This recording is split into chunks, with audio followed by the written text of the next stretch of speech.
আমি আজি আপোনালোকৰ দ্বাৰা দিল্লীত যন্তৰ মন্তৰত চলি থকা এটা বৃহত্তৰ ভাৰতবৰ্ষৰ মানে আমাৰ যি নৱপ্ৰজন্মৰ আৰু শিক্ষা ৰিলেটেড যিটো এটা প্ৰটেষ্ট চলি আছে, য'ত মানে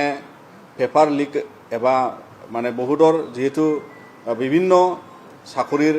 চেণ্ট্ৰেল কণ্ডাক্ট SSC এক্সাম বা বিভিন্ন পেপাৰ লিকৰ ইস্যু লৈ আৰু এডুকেশ্যনৰ ৰিফৰ্মেশ্যনৰ বা পলিচি ৰিফৰ্মেশ্যনৰ আৰু লগতে এডুকেশ্যন মিনিষ্টাৰক মানে সলনি কৰাৰ কাৰণে বা ৰিজাইন কৰাৰ কাৰণে তেওঁলোকৰ যিটো দাবী লৈ আন্দোলন কৰি থকা, তাত যিহেতু আমি 18 days বা 18 দিনলৈকে তাতে এজন শিক্ষাবিদ সোণাম ৱাংচুক তেওঁ তাতে আন্দোলনত হাংগাৰ ষ্ট্ৰাইক কৰি আছে। আৰু তেওঁৰ আমি জানো নিখিল বড়ো ছাত্ৰ সন্থা আৰু আমাৰ উপেন্দ্ৰনাথ ব্ৰহ্ম ট্ৰাষ্টৰ পৰা তেওঁ এজন হ'ল Upendranath Brahma soldier of humanity award recipient. আৰু ইয়াৰ কাৰণে আমি সকলোৱে জানো তেওঁ এজন ক্লাইমেট এক্টিভিষ্টৰ লগতে এডুকেশ্যনিষ্ট হয়। আৰু বহুতৰ কাৰণে বা আমাৰ যি অনুভৱ বা তেওঁৰ যি এটা ষ্ট্ৰাগল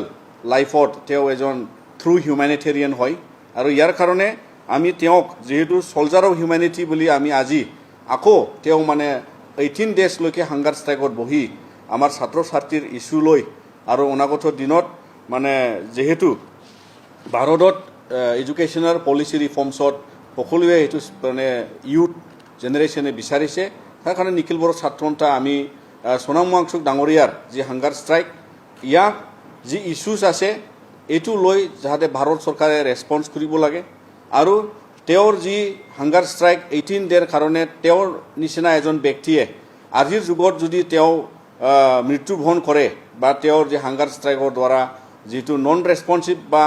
নন এটা কৰ্পৰেশ্যন গভৰ্ণমেণ্টৰ পৰা যদি এনেকুৱা হৈ যায়, তেতিয়াহ'লে অনাগত দিনত তেওঁৰ নিচিনা ব্যক্তি আৰু বিভিন্ন তেনেকুৱা মানে বহুত মূল্যৱান ব্যক্তিসকলক আমি হেৰাই যাম। তাৰ কাৰণে নিখিল বড়ো ছাত্ৰ সন্থা আহ্বান জনাইছোঁ যে ভাৰত চৰকাৰে যি এডুকেশ্যন পলিচি ৰিফৰ্ম ইছ্যু হওক বা পেপাৰ লিকৰ ইছ্যু হওক বা এডুকেশ্যন মিনিষ্টাৰক সলনি কৰা বা ৰিজাইন দিয়াৰ যি দাবী ইছ্যু, এইবিলাক ভাৰত চৰকাৰে ডাইলগত আহিব লাগে, আলোচনাত আহিব লাগে। তাৰ কাৰণে নিখিল বড়ো ছাত্ৰ সন্থা আমি তেওঁৰ যি 18 daysৰ হাংগাৰ ষ্ট্ৰাইক এইটো তেওঁ যাতে গভৰ্ণমেণ্টে ৰেছপন্স কৰি তেওঁৰ যি এটা মূল্যৱান জীৱন বা মূল্যৱান লাইফ বা মূল্যৱান এজন ব্যক্তিৰ এটা সন্মানটো ৰাখি পেলাই ভাৰত চৰকাৰে গণতন্ত্ৰৰ এটা মানে সন্মানটো ৰাখি পেলাই যাতে তেওঁলোকে চৰকাৰে ৰেছপন্স দিয়ে, তাৰ কাৰণে আমি আহ্বান জনাইছোঁ। আৰু লগতে চৰকাৰে তেনেকুৱা যদি আন্দোলন বা তেনেকুৱা ছাত্ৰ ছাত্ৰীৰ ভৱিষ্যতৰ কাৰণে কৰোৰ ছাত্ৰৰ যি অনাগত দিনৰ পলিচি ৰিফৰ্মৰ কাৰণে যিহেতু এইটো মুভমেণ্ট, নিখিল বড়ো ছাত্ৰ সন্থাও সেইটোও বিচাৰে যে যাতে ভৱিষ্যতত মানে যিকোনো প্ৰকাৰৰ সমস্যা সমাধান ট্ৰান্সপাৰেণ্টলি হ'ব লাগে আৰু তেনেকুৱা পেপাৰ লিক আৰু হ'ব নালাগে। আৰু বিভিন্ন ক্ষেত্ৰত ভাৰতত যাতে ছাত্ৰ ছাত্ৰীয়ে ভিক্টিমাইজ নহয়, তাৰ কাৰণে গভৰ্ণমেণ্টে এইটো পলিচি ট্ৰান্সপাৰেণ্টলি ল'ব লাগে। ইয়াৰ ক্ষেত্ৰত ইছ্যুটো সকলোৰ কাৰণে ইম্পৰ্টেণ্ট। আৰু আমি বিচাৰোঁ যে ভাৰত চৰকাৰে যদি এইবোৰ ইছ্যুক যদি ইণ্টাৰভেন নকৰে, তেতিয়াহ'লে আমাৰ গণতন্ত্ৰত বা পৃথিৱীত ভাৰতবৰ্ষই এটা মানে আটাইতকৈ ডাঙৰ গণতান্ত্ৰিক কাণ্ট্ৰি, গণতান্ত্ৰিক দেশ। তো ইয়াত যদি মহাত্মা গান্ধীৰ এবা আমাৰ নন ভাইলেণ্ট যি মুভমেণ্টৰ ক্ষেত্ৰত বা হাংগাৰ ষ্ট্ৰাইক এটা আল্টিমেট পৰ্যায়লৈকে এটা মুভমেণ্ট হয়, আমিও জানো নিখিল বড়ো ছাত্ৰ সন্থা আন্দোলনত তেনেকুৱা আমি পদক্ষেপ লৈছিলে। তো ইয়াৰ কাৰণে যদি ভাৰত চৰকাৰে সেইটো ৰেছপন্স নকৰে, তেতিয়াহ'লে সেইটো আমাৰ আটাইতকৈ পৃথিৱীত ডাঙৰ গণতান্ত্ৰিক দেশত এটা আঘাত আনিব, য'ত মানে ফুল্লি ডেমক্ৰেটিক আৰু ফুল্লি নন ভাইলেণ্ট আৰু ফুল্লি যিটো এটা মানে ৰাইট টু প্ৰটেষ্টটো তেওঁ হাংগাৰ ষ্ট্ৰাইকত বহি এক্সপ্ৰেছ কৰিছে, সেইটো এটা ডাঙৰ মুভমেণ্ট বুলি আমি মৰ্যাদা দিব লাগে আৰু ভাৰত চৰকাৰে এইটো ৰেছপন্স কৰিব লাগে। নহ'লে পৃথিৱীত আটাইতকৈ ডাঙৰ গণতান্ত্ৰিক দেশৰ কাৰণে সেইটো এটা আঘাত হ'ব। তো তাৰ কাৰণে নিখিল বড়ো ছাত্ৰ সন্থা আমি ভাৰত চৰকাৰৰ আহ্বান জনাইছোঁ। আৰু লাষ্টত আমি সোণাম ৱাংচুক ডাঙৰীয়াক আমিও আহ্বান জনাওঁ যে যিহেতু মুভমেণ্টটো চলি থাকিব লাগে, লগতে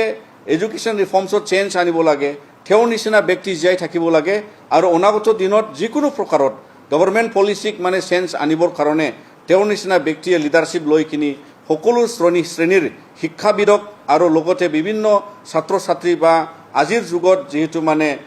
জেড জেনেৰেশ্যনৰ কথা আহিছে, ইয়াৰ ক্ষেত্ৰত তেওঁ যাতে আগভাগ লৈ অনুগত দিনত তেওঁ জীয়াই থকাৰ ক্ষেত্ৰত আৰু আমিও আহ্বান জনাওঁ নিখিল বড়ো ছাত্ৰ সন্থাৰ পৰা তেওঁ যেন সকলো ছাত্ৰ ছাত্ৰীৰ ভৱিষ্যতৰ কাৰণে আৰু তেওঁৰ এটা মটিভেশ্যনেল তেওঁ নিজেই এজন ব্যক্তি সকলোৰ কাৰণে ইয়াৰ ক্ষেত্ৰত আমি তেওঁক আহ্বান জনাওঁ যে যিহেতু 18 ডে হাংগাৰ ষ্ট্ৰাইক তেওঁ এইটো উঠাই ল'লে আমি ভাল পাম আৰু অনাগত দিনত একেলগে আমি নিখিল বড়ো ছাত্ৰ সন্থা তেওঁৰ যি এটা চলজাৰ অফ হিউমেনিটিৰ তেওঁৰ এটা যে মানে তেওঁ এক্সিষ্টেঞ্চ বা as a soldier of humanity তেওঁ সদায় এক্সিষ্ট হৈ থাকিব লাগে আমি তেওঁৰ যি এইটো প্ৰটেষ্ট সেইটো আমি ছাপৰ্ট কৰি বা লগতে তেওঁক আমি এইটো আহ্বান জনাইছোঁ যাতে উঠাই লওঁ